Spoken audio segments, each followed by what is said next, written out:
ఇర్మీయా గ్రంథము 6వ అధ్యాయం 10వ వాక్యంలో విందురని నేను ఎవరితో మాట్లాడదను.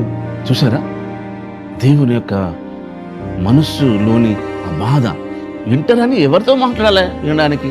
మనమే దేవా మాట్లాడు, సూటిగా మాట్లాడు అంటాం. ఆయనతో వంకర మాట్లాడేలాగా.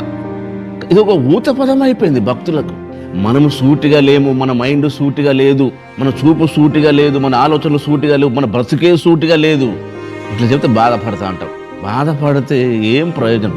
మనసులో ఏమాత్రం మార్పు లేదు, మాటలో మార్పు లేదు, చూపులో మార్పు లేదు, అభిప్రాయాల్లో మార్పు లేదు, ఎందులో చూసినా మార్పు లేదు. కొత్త సంవత్సరం, ఇలాంటి సంవత్సరాలు ఎన్ని చూసినా మనం సంవత్సరంలో ఏమీ లేదు.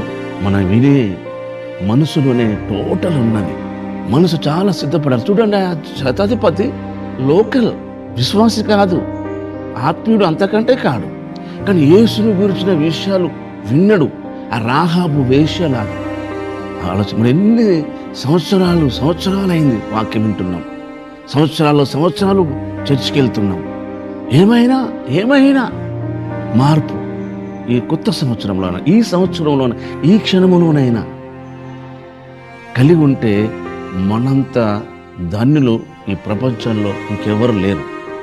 దేవుడు యెహోషువతో అన్నాడు, నీ ఎదుట ఏ మనుషుడు నిలవనేరడు. ఆయన మాట వినగలిగితే చాలు. మన జీవితంలో కాదు, మన ద్వారా ఏమైనా చేయగలడు ఆయన.